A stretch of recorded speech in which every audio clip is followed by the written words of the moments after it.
Hello दोस्तों, welcome back to my channel Piya wonder study. आज हम लोग पढ़ने जा रहे हैं क्लास 11th बायोलॉजी का चैप्टर फर्स्ट। इसमें हम रेस्पिरेशन के बारे में जानेंगे कि ग्लूकोज कैसे बनता है और प्लांट जो है फोटोसिंथेसिस कैसे करता है, फोटोसिंथेसिस प्रोसेस कैसे करता है, शुगर कैसे बनाता है, ग्लूकोज कैसे बनाता है, और प्रोसेस के बारे में जानेंगे कि वो एटीपी करेंसी कैसे बनाता है, रिलीज कैसे करता है, तो उसी के बारे में जानेंगे। और रेस्पिरेशन क्या है, ब्रीदिंग क्या है, इसके बारे में जानेंगे। और लास्ट में मैंने एक्सपेरिमेंट्स रखे हैं जो मैंने अपने खुद से बनाए हैं, तो इसके बारे में जानेंगे। तो चलिए शुरू करते हैं। तो हमारा जो पहला टॉपिक है वो होगा रेस्पिरेशन इन प्लांट। तो रेस्पिरेशन जैसे ब्रीदिंग हो गया, तो ब्रीदिंग हम जो ह्यूमन बींग्स है वो ब्रीदिंग करते हैं, और रेस्पिरेशन जो है एक बायोकेमिकल प्रोसेस है जो मतलब जो प्लांट्स हैं और ऑर्गेनिजम्स हैं वो करते हैं। रेस्पिरेशन के 2 कार्बन बॉन्ड्स होते हैं रेस्पिरेशन में, जैसे कि 2 होते हैं कार्बन बॉन्ड्स। इनमें कॉम्प्लेक्स ये ऑक्सीडाइज करता है अपने सेल के साथ, और इसमें सिंथेसिस होता है जो फिर पहले सिंथेसिस ऑक्सीडाइज होता है, फिर इससे एटीपी का रिलीज करता है, जो मैं आपको बताने वाला हूँ आगे जाकर। और कार्बोहाइड्रेट जो है जो ऑक्सीडाइज करके रिलीज करता है, जो कार्बोहाइड्रेट जब ऑक्सीडाइज होता है तो वो रिलीज करता है वो principal respiratory system and plant cellular. यहाँ पे देखिए ये लिखा हुआ है protein, fat and organic acid. जो कार्बोहाइड्रेट है जब वो ऑक्सीडाइज करता है तो रिलीज करता है energy, protein, fat and organic acid को रिलीज करता है। और उसके बाद हम लोग देखते हैं, तो उसके बाद ये इसकी जो एक चेन है, मतलब जो एक केमिकल प्रोसेस की एक चेन है, इसके बारे में हम लोग जानेंगे। तो ये एक बहुत इम्पोर्टेंट है आपके लिए, इसको आप मतलब पढ़ लीजिएगा अच्छे से। तो जो ग्लूकोज है और फिर इससे ऑक्सीजन है, फिर इसके बाद इससे जो रिलीज होता है वो कार्बन डाइऑक्साइड और वाटर रिलीज होता है, और एनर्जी जो एटीपी है, यही एनर्जी के फॉर्म में है एटीपी। इसके नीचे देखते हैं, तो इसके नीचे फोटोसिंथेसिस के बारे में है। Photosynthesis course take place in the chloroplast in the eukaryotes and where break down complex molecules, yield energy and take place in the cytoplasm, mitochondria and also मतलब इसमें ये बताया जा रहा है कि जो क्लोरोप्लास्ट में आपको क्लोरोप्लास्ट, क्लोरोफिल, ये सब दोनों एक ही साथ में और दोनों में एक ही में पाए जाते हैं। और जो यूकेरियोट्स है जब जो ब्रेक डाउन होता है कॉम्प्लेक्स मॉलिक्यूल्स में, एनर्जी में ब्रेक डाउन होता है, तो साइटोप्लाज्म में मतलब साइटोप्लाज्म में माइटोकॉन्ड्रिया में होता है। और जो मतलब जो ये प्रोसेस है ये यूकेरियोट्स मतलब, और यूकेरियोट्स और प्रीकैरियोट्स आपने पढ़ा होगा, तो ये यूकेरियोट्स में भी होता है। इसे एक क्वेश्चन बनाया, डू प्लांट जो है ब्रीथिंग करते हैं, तो हाँ, जो प्लांट्स हैं जो ब्रीथ करते हैं, ये एक क्वेश्चन है, ये इम्पोर्टेंट क्वेश्चन है। तो जैसे इसमें लिखा हुआ yes plants are require oxygen to respiration. जैसे कि हम लोग को ऑक्सीजन चाहिए होता है कि रेस्पायरेट करने के लिए, रेस्पिरेशन करने, उसी तरीके से प्लांट और ऑर्गेनिज्म को भी चाहिए होता है ऑक्सीजन रेस्पायरेट करने के लिए। और जैसे plants like unlike animal do not have splash organelle gaseous exchange but they have stomata. जैसे कई सारे एनिमल्स होते हैं अनलाइक एनिमल, जैसे फिश हो गया, तो फिश के पास गिल्स होती है, तो वो प्लांट के मतलब पानी के अंदर रेस्पिरेशन करता है। उसी तरीके से कई लोगों के पास अलग अलग ऑर्गन होते हैं, जैसे उसके फिश के पास गिल्स होता है, और अलग अलग ऑर्गन के पास, हम लोग के पास जैसे लंग्स होता है, लंग्स के द्वारा हम लोग उसी तरीके से सब में होता है, अलग अलग ऑर्गन्स होते हैं। प्लांट्स में हो गया अलग, एनिमल्स में हो गया अलग, ह्यूमन बींग्स में अलग हो गया, उसी तरीके ये बताया गया है यही। और रेस्पिरेशन जो है 2 टाइप के होते हैं। रेस्पिरेशन जैसे 2 टाइप के कौन कौन से होते हैं, anaerobic respiration and aerobic respiration. Anaerobic respiration और aerobic respiration. Anaerobic respiration presence of oxygen, और aerobic respiration presence of oxygen के होता है, जब ऑक्सीजन प्रेजेंट होता है तभी होता है। और एरोबिक रेस्पिरेशन, एनारोबिक रेस्पिरेशन जो है मतलब जब प्रेजेंस ऑफ ऑक्सीजन के नहीं होता है। रेस्पिरेशन जो है तो वो तो खुद ही प्रेजेंस ऑफ ऑक्सीजन के। और देखिए इसमें लिखा हुआ जाइकोलाइसिस। जाइकोलाइसिस यानी मतलब इसको आपको पता ही चल रहा होगा सिंपली वे में कि क्या है ये। In sequence of a German reaction glycolysis was tracked out the German scientist in Parnas EMP pathway। इसको मतलब जो इसका जो अगर आपसे कई क्वेश्चन पूछ लिया जाए कि ईएमपी पाथवे क्या है, तो ईएमपी पाथवे यानी जाइकोलाइसिस होता है, उसका एक नाम होता है जैसे कि जो साइंटिस्ट के द्वारा पढ़ा जे इम्बेडेना और मायरहॉफ और पैरानास, ये जो तीनों साइंटिस्ट थे, इन्होंने डिस्कवर किया था जाइकोलाइसिस को। तो इनके नाम पे इनका पहला पहला लेटर ले लिया गया और बना दिया गया। जैसे इसका पहला लेटर, इसका पहला लेटर, इसका पहला लेटर, ईएमपी पाथवे इसका नाम पड़ गया। और जाइकोलाइसिस, अब जाइकोलाइसिस की बात करते हैं तो जाइकोलाइसिस जो है, जाइकोलाइसिस इसमें देखिए, जाइकोलाइसिस यानी जाइको यानी ग्लूकोज, लाइसिस यानी ग्लूकोज का टूटना। तो जो जाइकोलाइसिस यानी ग्लूकोज का टूटना, इसका मतलब यही है। और जो मतलब जो ग्लूकोज होता है, ग्लूकोज जो टूटता है तो ग्लूकोज सक्रोज के द्वारा टूटता है। और दो देखिए, एक सक्रोज होता है, रुकिए मैं आपको बताता हूँ अच्छे तरीके से।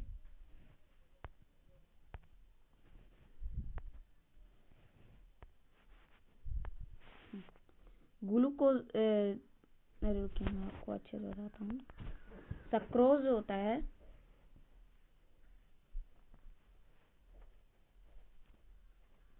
सक्रोज वो दो पार्ट में टूटता है, एक तो ग्लूकोज,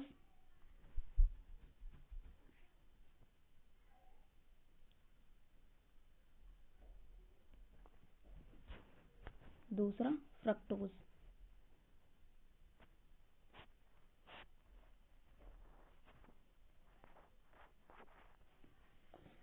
ये दो पार्ट में टूटता है वो। इसके बाद देखते हैं तो इस जो ग्लूकोज और फ्रुक्टोज टूटता है वो किस एंजाइम के द्वारा टूटता है, ये बहुत इंपॉर्टेंट टॉपिक है, इसको आप मैं अंडरलाइन कर दे रहा हूँ। एंजाइम इंटरवेस इन्वर्टेज, इस जो ये एंजाइम है, यही तीनों यही हेल्प करता है सक्रोज को दो पार्ट में तोड़ने में, ग्लूकोज और फ्रक्टोज को तोड़ने में। तो आपको ये पता रहना चाहिए कि ग्लूकोज कहाँ से आता है। जब ग्लूकोज वहां से आते हैं, जैसे जब सक्रोज दो पार्ट्स में डिवाइड होता है तब ग्लूकोज और फ्रक्टोज बनता है, ठीक। वो उसी का एक पार्ट है ग्लूकोज। अब उसी के ऊपर जाएंगे तो इसमें NADPH, और इसी में अब चलिए प्रोसेस के बारे में हम बात करते हैं। तो प्रोसेस के बारे में बात करेंगे, ये बहुत ही ज़्यादा इम्पोर्टेंट है, इसको मैं डबल टिक मार एकदम, ये बहुत ही ज़्यादा इम्पोर्टेंट है, आप इसको आप पढ़ ही लीजिएगा। ये आप अगर कोई भी इक्वेशन जो मतलब ऊपर नीचे हो जाता है तो वो चलता है, बट कहीं भी नंबर का गड़बड़ नहीं होना चाहिए, नहीं तो मार्क्स कट जाते हैं। ये आता भी है, कई बार आ चुका है। तो इसको चलिए जानते हैं। ग्लूकोज, अब आप मैं बताता हूँ इसको। देखिए, अब यहाँ से जैसे कि मैं ग्लूकोज है, जैसे ये ग्लूकोज टूटता है तो ग्लूकोज फॉस्फेट बनता है। अब मैं इसमें आपको बताता हूँ कि जैसे आप एटीपी, पहले अब एटीपी घट रहा है, अब जैसे कि ग्लूकोज के पास 6 कार्बन है, तो एक कार्बन, जैसे कि आप देखिए, आप किसी भी चीज में इन्वेस्ट कर रहे हैं, अब जब इन्वेस्ट करेंगे तभी जाकर आपका इंक्रीज होगा, तो 1 से फिर 2 होगा ना। तो इसी कारण पहले भी ग्लूकोज पहले मतलब इन्वेस्ट करेगा फिर लेगा, तभी तो उसको जाके ऊपर प्रुविक एसिड मिलेगा। देखिए 2 प्रुविक एसिड मिलेगा।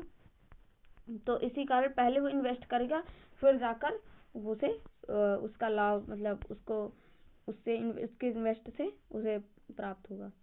ग्लूकोज के पास 6 कार्बन होते हैं, फिर जब वो आगे बढ़ता है तो फिर जो एटीपी है वो एटीपी में मतलब एक जो उसका एक 6 कार्बन थे तो उसके पास 5 कार्बन बचते हैं, फिर बन जाता है ग्लूकोज 6 फॉस्फेट बन जाता है। फिर उसके बाद बोलता है अब नहीं, मैं बोलता है फ्रक्टोज, अब नहीं ग्लूकोज आया तो मैं भी आऊँगा। फिर फ्रक्टोज भी आता है, तो फ्रक्टोज उसी तरीके से करता है। फ्रक्टोज फिर बढ़ता है, फिर आगे तो फ्रक्टोज भी इन्वेस्ट करता है, तो उसके भी जो 6 कार्बन थे वो भी 5 कार्बन, तो फ्रक्टोज भी बन जाता है, फ्रक्टोज बायोस्फेट।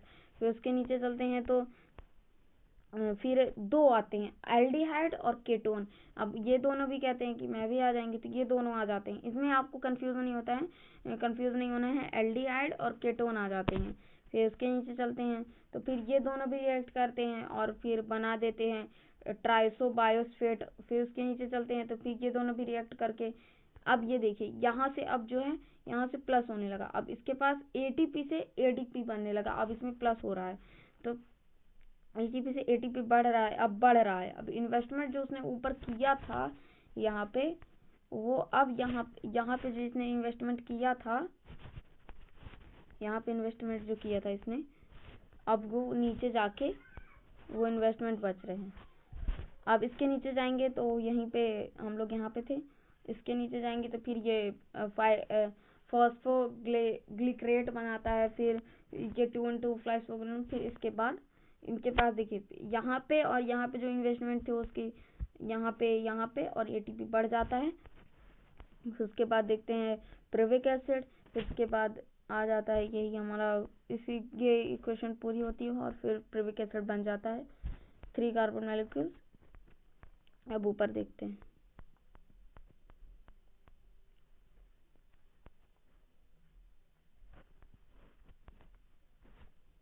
फेर्मेंटेशन। अब नेट आ गया प्रेविक एसिड का एक पार्ट है, उसी में इसके आगे बढ़ते हैं एरोबिक रेस्पिरेशन।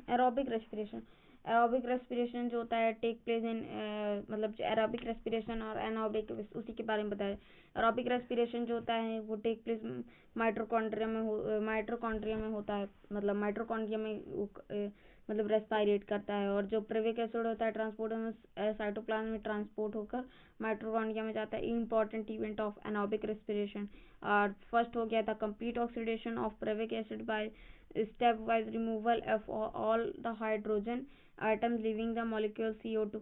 मतलब जो एरोबिक रेस्पिरेशन होता है इसका मेन पार्ट है कि आप ये याद रखें कि एरोबिक रेस्पिरेशन है वो माइटोकॉन्ड्रिया में मतलब माइटोकॉन्ड्रिया में होता है और उसके बाद ये प्रेजेंस ऑफ ऑक्सीजन में होता है, इसी तरीके से इसमें होता है और ज़्यादा इम्पोर्टेंट नहीं है, ये आपने पढ़ा भी होगा 10th क्लास में।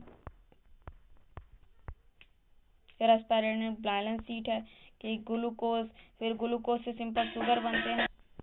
इसके बाद यही इसकी चेन है, फिर क्रेब्स एसिड। फिर अब मैं इसमें और ऊपर थोड़ा हम लोग पता कर लेते हैं कि रेस्पिरेटरी बैलेंस शीट यही है, इसमें बताया जा रहा है कि कैसे टूटता है, कैसे वो बनता है, यही सब इसमें है। फिर इसके बाद ये जो आपको नोट्स है तो इसको आप लिखना हो तो मैं कर देता हूँ,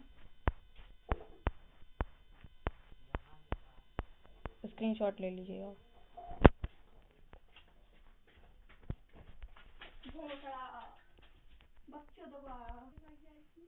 इनके आप स्क्रीनशॉट ले लीजिए।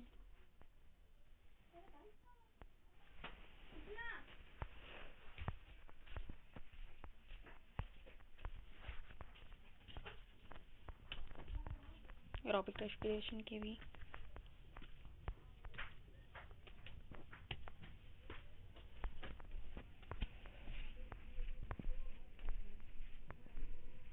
इसके बाद हम एक्सपेरिमेंट्स पढ़ेंगे कि इसके एक्सपेरिमेंट्स जो मैंने बोला था आपको। तो चलिए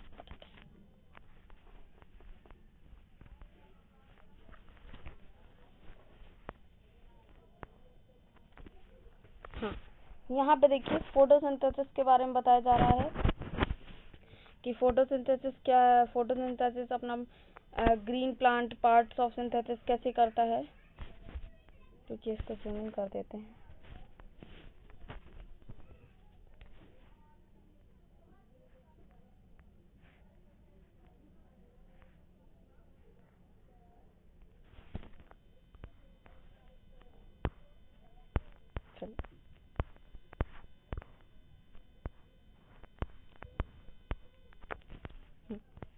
फोटोसिंथेसिस जो है green part of plant synthesis करता है, वो अपना फूड खुद से बनाता है।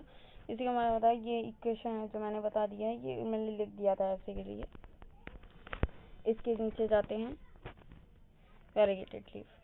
वेरीगेटेड लीफ एक्सपेरिमेंट वो होता है जैसे कि आपने एक पत्ती ली और उस पत्ती के ऊपर एक पेपर जैसे ढक दिया, तो पेपर ढक दिया आपने, तो वो जो पार्ट है यहाँ पास का वो सिंथेसाइज करना बंद कर देगा। यहाँ पास का, और ये जो एक्सपोज लीव है और जो एक्सपोज लीव नहीं है वो अगर इस ग्लूकोज स्टार्च नहीं बना पाएगा और वो डेड हो जाएगा। और जो लाइट में है तो वो फोटोसिंथेसिस नहीं कर पाएगा, ग्लूकोज नहीं बना पाएगा, न स्टार्च बना, उस तरीके से है। उसमें यही एक्सपेरिमेंट है। जैसे कि आपने एक पत्ती लिया और उसके जो आधे पार्ट को एक्सपोज रहने दिया और आधे पार्ट को आपने जो है ढक दिया, तो जो आपने जिसमें सनलाइट और उसको सनलाइट में रहने दिया, तो जो सनलाइट में जो पार्ट रहेगा मतलब ऐसा नहीं कि प्लांट से तोड़कर, तो सनलाइट में जो पार्ट रहेगा वो फोटोसिंथेसिस करेगा, और जो सनलाइट में पार्ट नहीं रहेगा तो उसे फोटोसिंथेसिस नहीं करेगा, तो वो होता है। और उसके अंदर ग्लूकोज नहीं बनाएगा, ना स्टार्च बनाएगा। और इसी में बेल स्टार्च के बारे में बताया गया है, बेल जार एक्सपेरिमेंट। और यही फिर KH cotton experiment. KH cotton experiment जैसे केएच कॉटन एक्सपेरिमेंट क्या होता है मैं आपको बताता हूँ। जैसे केएच कॉटन एक्सपेरिमेंट में हमारा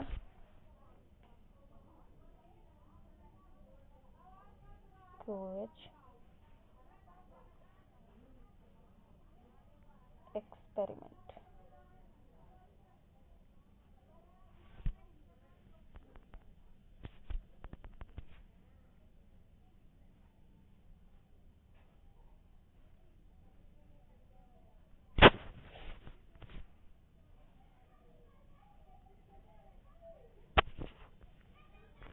इसके अंदर जैसे केएच यानी पोटेशियम हाइड्रोक्साइड। पोटेशियम हाइड्रोक्साइड को, जैसे आपने पोटेशियम हाइड्रोक्साइड का एक घोल लिया, ठीक। आपने इसका पोटेशियम हाइड्रोक्साइड का एक ग्लास में घोल लिया, ठीक। अब उसके अंदर आपने पोटेशियम हाइड्रोक्साइड के मॉलिक्यूल्स यानी पोटेशियम हाइड्रोक्साइड डाल दिए, ठीक।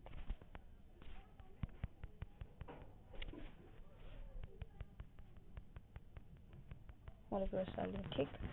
अब उसके अंदर आपने एक रुई डाली, रुई यानी सोफ्ट कॉटन। मैं इसमें व्हाइट कलर नहीं है तो व्हाइट कलर का बॉडी है, तो इसके अंदर एक रुई डाली, ठीक। सोफ्ट कॉटन आपने डाली, जैसे कि यही कॉटन है एक। फिर उससे इसको, मतलब जो ये हमारा वाटर है इससे भिगो दिया, ठीक। इससे भी यहाँ पे जो है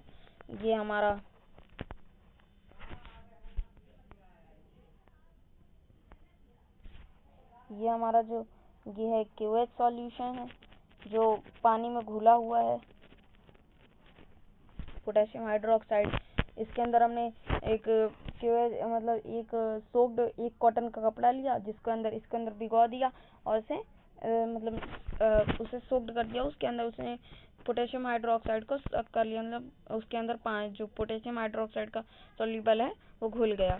फिर उसके बाद इसी में जो है फिर जो हमारी पत्ती है, फिर उसमें इसी में जैसे हमने वो सोक्ड कॉटन लिया था उसी को इसी के अंदर रख दिया।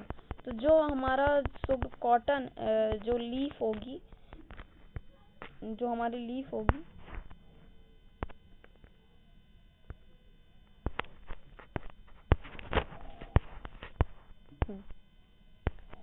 जो हमारी लीफ होगी उसके अंदर, मतलब जैसे हमने लगा दिया और फिर लीफ जैसे फोटोसिंथेसिस नहीं करें, जैसे केओएच हाइड्रोक्साइड सॉल्यूशन जो सोक्ड कॉटन था, जैसे हमने लिया था जो सोक्ड कॉटन, रुकिए मैं जब हमने सोक्ड कॉटन लिया था उसको ग्लास के अंदर डाल दिया, यहाँ पे ग्लास के अंदर डाल दिया हमने सोक्ड कॉटन को, हमने ग्लास के अंदर डाल दिया।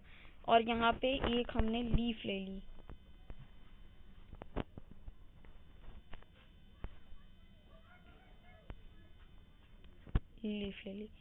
जो इसके अंदर हमने डाल दी, ठीक।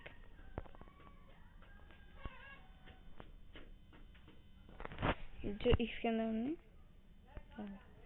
तो ये जो है ये प्लांट में तो ये वो पोटेशियम हाइड्रोक्साइड से रिएक्ट करेगा और ये अच्छे से ना स्टार्च बना पाएगा ना ग्लूकोज बना पाएगा, और जो बाहर वाला पार्ट रहेगा वो अच्छे से स्टार्च बनाएगा। तो इसमें भी एक प्रोसेस है जो ये नहीं कर पाएगा। और इसके बाद देखते हैं बेल जार एक्सपेरिमेंट।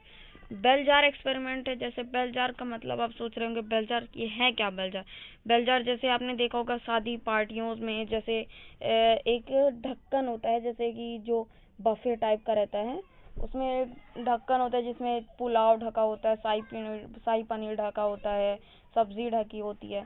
उसे जिस तरह का एक बाउल होता है, जैसे कांच का एक बाउल होता है, जैसे कि आप उसे खोलते हो तो उसमें से आप चावल निकालते हो, पुलाव निकालते हो, शाही पनीर निकालते हो, सब्जी निकालते हो। उसी तरीका का एक ग्लास का डिब्बा होता है, उसे कहते हैं बेल जार। बेल यानी मतलब बेल के जार के जैसे, इसका मतलब ये बेल के जार के जैसे एक डब्बा रहता है, वो पैक रहता है, टाइटली पैक्ड रहता है, उसी में रहता है। उसी को देखेंगे जैसे कि वही वो रहता है और एकदम पैक, और फिर उसको आप रख देते हैं उसी तरीके से। उसमें एक एक्सपेरिमेंट किया है, जैसे आपने एक बेल जार लिया, ठीक, एक जार लिया और फिर उसको एक जार लिया और उसके अंदर एक माउस रख दिया, ठीक, एक माउस रख दिया। तो माउस, जैसे कि आप किसी भी चीज में, आप एक रूम में बंद हैं और उसके अंदर ऑक्सीजन का कोई मतलब जरिया नहीं है आने का अंदर, तो आप वहाँ सफोकेट यानी घुटन होने लगे। मतलब कुछ देर तक जहाँ उस ऑक्सीजन, जितनी उसके रूम के अंदर ऑक्सीजन स्टोर होगी उतनी तो आप तब तक नहीं करेंगे। फिर जब आप ऑक्सीजन लेंगे, कार्बन डाइऑक्साइड छोड़ेंगे, तो आप जो अच्छी अच्छी गैसेस है वो ले लेंगे और जो कार्बन डाइऑक्साइड है उसे छोड़ देंगे। तो इसके कारण जो वहाँ की इन्वायरमेंट होगा उसमें CO2 हो जाएगी, जिसके कारण फिर आप थोड़ी देर बाद सफोकेट होने लगेंगे। उसी तरह बेल जार एक्सपेरिमेंट, इसका नाम यह है। बेल जार जो है उसके अंदर हमने एक माउस रख दिया, मतलब चूहा एक रख दिया, तो उसके अंदर वो कुछ देर बाद जो ऑक्सीजन तो लेगा, ऑक्सीजन फ्रेश एयर लेगा और छोड़ देगा। जैसे लिविंग और रेस्पायरेट कर रहा है, तो अब जो रेस्पायरेट कर रहा है तो अपनी अच्छी ऑक्सीजन लेगा और कार्बन डाइऑक्साइड छोड़ देगा। तो फिर थोड़ी देर बाद जब उसके ऑक्सीजन की प्रेजेंस खत्म हो जाएगी, ऑक्सीजन खत्म हो जाएगी, तो सफोकेट यानी घुटन महसूस, मतलब घुटन होने लगेंगी उसे और वो मर जाएगी। ऑब्वियसली बात है कि भाई जब वहाँ ऑक्सीजन रहेगी नहीं तो ऑब्वियसली उसे घुटन होगी और थोड़ी देर बाद वो डेड भी हो जाएगा अगर ज़्यादा देर तक रहा। और उसी तरीके से अगर देखेंगे तो कैंडल भी उसी तरह होगा। अगर उसी बेल जार में कैंडल हमने रख दी और जब तक उसे खुला रखा ऑक्सीजन, अब कैंडल पता है जब फ्लेम होता है, एक्सटिंग्विश होता है जब ऑक्सीजन की प्रेजेंस में, और CO2 की प्रेजेंस, जब CO2 उस पर पड़ता है तो बुझ जाती है। मतलब जब किसी भी चीज पर CO2, जैसे ये जो आपने देखा होगा कि जो फायर एक्सटिंग्विशर होते हैं, मतलब जो फायर एक्सटिंग्विशर होते हैं उसमें CO2 पाई जाती है, आग बुझाते हैं उनके CO2 पाई जाती है। तो CO2 एक्सटिंग्विशर में CO2 पाई जाती है, उसका मतलब जैसे कि CO2 पाई जाती है, फिर वो बुझाने का काम आता है। और ऑक्सीजन के में और भी ज्यादा फ्लेम ज्यादा बढ़ता है और CO2 से वो डिक्रीज होता है। उसी कारण जैसे कि ऑक्सीजन में प्रेजेंट है तो ऑक्सीजन वो भी कंज्यूम करता है। तो बेल जार में आपने जैसे कैंडल रख दिया और उसको बंद कर दिया, तो जब तक ऑक्सीजन रहेगा तब तक मतलब जो हमारी कैंडल है वो जलती रहेगी, और उसके बाद जब उसके अंदर ऑक्सीजन की प्रेजेंस खत्म हो जाएगी तो जो हमारी कैंडल है वो बुझ जाएगी और फिर CO2 हो जाएगी, उसके अंदर CO2 हो जाएगी। तो मतलब जो ये कैंडल और माउस हैं ये दोनों ही मतलब जो अच्छी ऑक्सीजन है उसके अंदर है वो ले लेंगे, और जो CO2 मतलब जो CO2 है वो जब जो अच्छी ऑक्सीजन ले लेंगे और जो गंदी है मतलब CO2 वो छोड़ देंगे, तो उसके अंदर फिर वो जो बुझ जाएगी, कैंडल जैसे बुझ जाएगी। अब इसी के बाद जो बेल जार एक्सपेरिमेंट है उसने प्रेस्ली ने डिस्कवर किया था, प्रेस्ली साइंटिस्ट ने डिस्कवर किया था। उन्होंने ये बताया कि अगर हम माउस और कैंडल को साथ के साथ अगर मिंट रख देते हैं, यानी पुदीने का पत्ता रख देते हैं, मिंट रख देते हैं, वो रख देते हैं, तो सारी चीज स्टेबल रहेगी। मतलब ना माउस सफोकेट करेगा वहाँ, और जो हमारी कैंडल भी है वो एक्सटिंग्विश रहेगी, मतलब जलती रहेगी, और जो वो हमारी जो मतलब वो जलती रहेगी और सब चीज स्टेबल रहेगा। 1 मिनट के पेड़ को रखने का मतलब 1 मिनट के हल्के से प्लांट को रखने से। तो क्यों, मिंट जो होता है वो स्टोर एयर करता है, मतलब अच्छी ऑक्सीजन, मतलब जो ऑक्सीजन होती है मतलब उसको रिस्टोर कर देता है। ठीक है, वो मतलब जैसे कि आपने अच्छे ऑक्सीजन ली तो फिर वो कार्बन डाइऑक्साइड को फिर ऑक्सीजन में बदल देता है, उसके कारण फिर जो हमारा माउस है वो सफोकेट नहीं करता है और कैंडल जो है वो जलती रहती है, इसे हमें पता है। और इसी को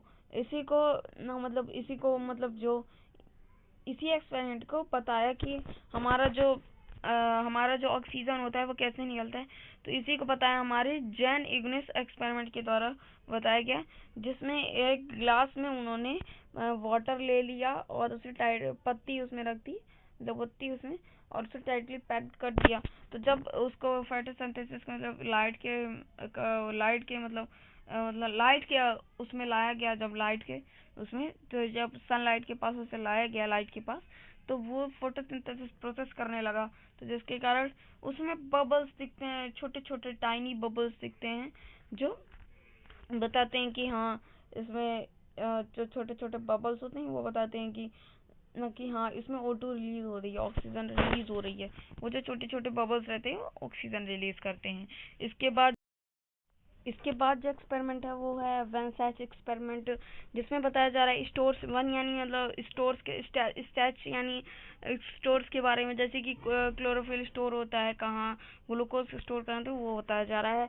और एक बात आपको मैं बता देता हूँ कि जैसे कि हमारा जैसे ये रिएक्शन है, तो इसमें जो हमारा 6CO2H2O जो हमने पढ़ा है, तो जो हमारा 6CO2H2O होता है, तो इसमें जैसे कि हमारा हो गया कि जैसे 6CO2 और H2O होगा, तो जैसे H2O की जगह अगर हमारा H2O से पानी नहीं मिल रहा है, तो अगर H2S हो गया, अगर आपने कभी सोचा कि H2S मतलब हाइड्रोजन सल्फर हो गया, हाइड्रोजन सल्फेट हो गया, तो उसके बाद जो हमारे यहाँ पे ऑक्सीजन रिएक्शन में ऑक्सीजन नहीं निकलेगा, यहाँ पे या तो सल्फर निकलेगा या तो सल्फेट निकलेगा।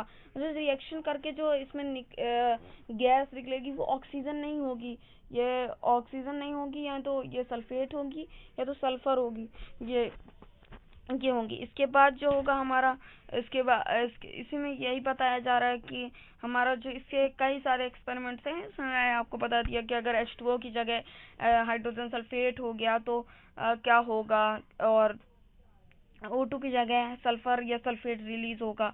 तो इसी तरह होता है कि अगर प्लांट में रिएक्शन हुआ तो H2O नहीं पाया गया, तो हाइड्रोजन सल्फर की जगह हाइड्रोजन सल्फेट रिलीज होगा। इसमें यही बताया जा रहा है। और ऑक्सीजन की जगह सल्फर या सल्फेट रिलीज होगा। तो चलिए आगे चलते हैं। इसके बाद भी एक एक्सपेरिमेंट है हमारा, एंगलमैन एक्सपेरिमेंट। ये भी इम्पोर्टेंट एक्सपेरिमेंट है, इसको आप पढ़ ही लीजिएगा, मैं तो आपको वैसे पढ़ा ही रहा हूँ। इसमें देखिए जैसे एक प्लांट है, जैसे प्लांट आपने लिया और आपको अगले साल आपने पढ़ा होगा स्पेक्ट्रम ऑफ लाइट, जैसे एक प्रिज्म के द्वारा होता है। जैसे एक प्रिज्म में जो व्हाइट लाइट पड़ती है, तो वो 7 लाइट्स में स्पेक्ट हो जाती है, मतलब 7 लाइट में डिवाइड जो हो जाती, मल्टीप्लाई हो जाती है। सात कलर 7 विवग्योर, वायलेट, इंडिगो, ऑरेंज, ये रेड, ब्लू, तो इन सब में हो जाती है। इसके बाद उसी तरह ले लिया एक ने आपने पत्ती ली और प्रिज्म ले ली, और उसके ऊपर जब सनलाइट आपने रेज पास कराई, तो वो 7 लाइट्स में वो डिवाइड हो गई। 7 लाइट्स में वो डिवाइड हो गई। उसके बाद इसमें जो रिएक्शन हुआ, उसमें बाद इसके में जो रिएक्शन हुआ, जैसे यहाँ पे आपने एक पत्ती ले ली, इसके बाद जो इसमें रिएक्शन हुआ, जैसे कि देखिए जो रेड और ब्लू के पास था, यहाँ पे जो सिंथेसाइज था, तो वहाँ पे यहाँ पे जो था, यहाँ पे जो पत्ती है वहाँ पे ज्यादा सिंथेसाइज हो रहा है। मतलब कि जो wavelength of red and blue होता है, वहाँ पर जो हमारी पत्ती होती है वहाँ पे सिंथेसाइज ज्यादा करती है, मतलब वहाँ पे जो फोटोसिंथेसिस प्रोसेस होती है वो ज्यादा होती है, कि क्लोरोफिल ज़्यादा बनता है, वहाँ पे जो पिगमेंट होता है वहाँ पे मतलब इसका मतलब ये है कि जो हमारा प्रिज्म हुआ उसे 7 lights of rays of light आई, जिसमें से उसमें पता कर रहा था कि कौन से वेवलेंथ है, कितने वेवलेंथ में जो हमारा प्लांट है वो ज़्यादा से ज़्यादा क्लोरोफिल या सिंथेसाइज करेगा। तो यही बता रहा है। एरोबिक बैक्टीरिया यहाँ पे बन रहा है, तो और यहाँ पे सबसे ज़्यादा बन रहा था। तो इसके बाद देखते हैं, ये इसकी एक चेन है कि जैसे देखिए क्लोरो, इसका देखिए यहाँ पे ये लाइन है, ये हमारी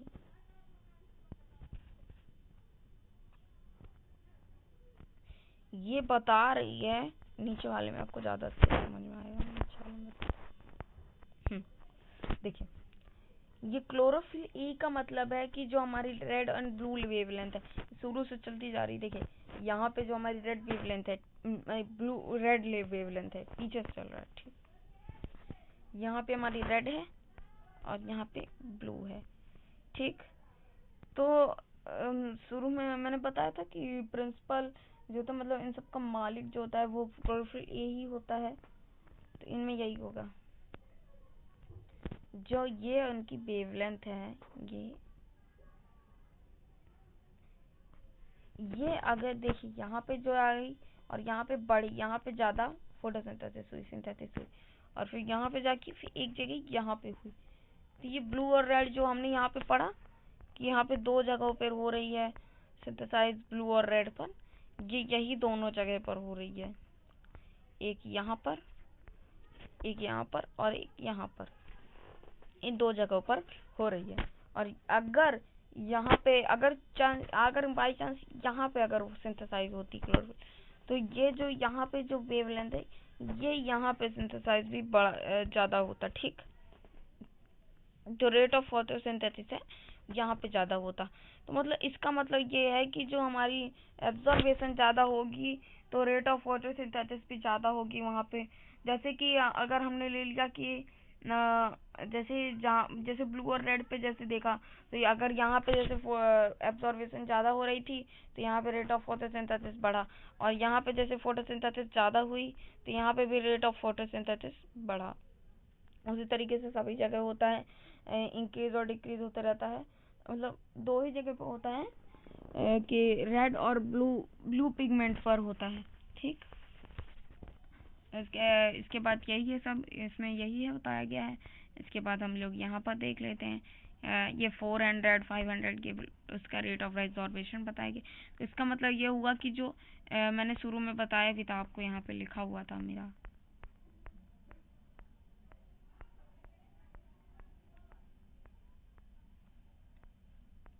यहाँ पे मैंने लिखा था, चलिए यहीं पे कहीं पे लिखा हुआ था, मैंने ध्यान नहीं दिया।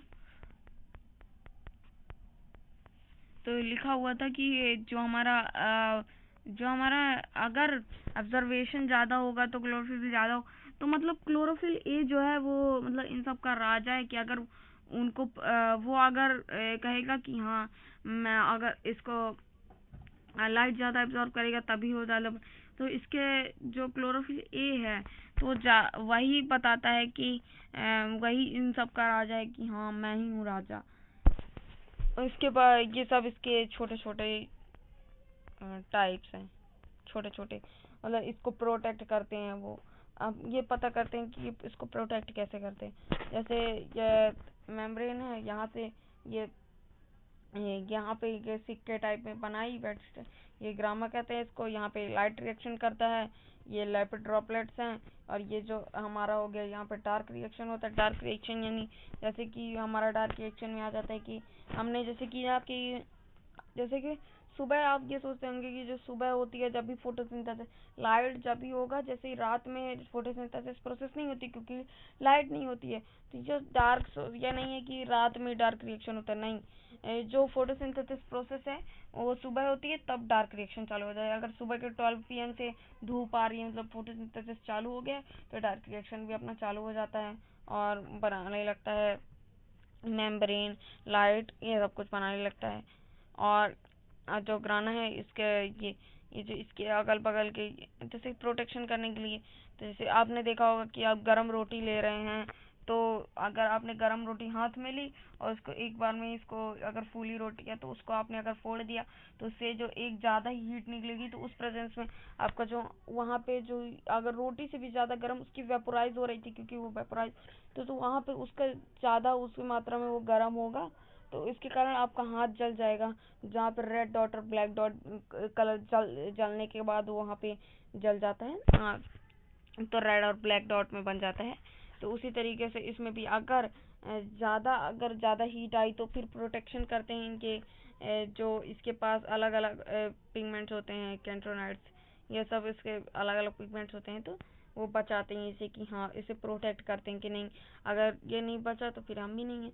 तो ये फिर खेलते रहते हैं उससे कि अगर लाइट आई तो फिर उसने उसे दिया, फिर उसने उसे दिया, तो देते रहते हैं। अगर अपने आप आस पास बांटते रहते हैं, तो आप एक दूसरे को बांटते रहे तो फिर जो अगर आपने हीट दी, तो हीट अगर आप कई जगह पर पास कर दे रहे हैं, तो एक जगह पर जो हीट होगी वो कंज्यूम हो जाएगी और स्प्लिट हो जाएगी, और हीट जो है वो एक छोटे एरिया पर ही रह जाएगी, छोटे एरिया पर ही रह जाएगी, और हीट स्प्लिट होकर वो उसको प्रोटेक्ट कर देंगे क्लोरोफिल का, और प्लांट बच जाएगा। इसके कारण ज़्यादा हीट भी है जो नुकसान करती है, इससे प्रोटेक्ट करते हैं जो, जैसे पता है। तो आज ये वीडियो आपको शायद अच्छी लगी होगी। तो अगर जो आपको वीडियो अच्छी लगी है तो लाइक शेयर कमेंट करिएगा, और अगर आपको हमारे चैनल के साथ जुड़ना है तो बेल नोटिफिकेशन को ऑन कर दीजिएगा। अगर आपको मतलब आप मेरी वीडियो अच्छी लगती है तो आप मेरी वीडियो में अगर जो गलती होती है तो उसे कमेंट्स में बताइएगा। तो थैंक्स फॉर वॉचिंग। कल मिलते हैं एक नई वीडियो के साथ।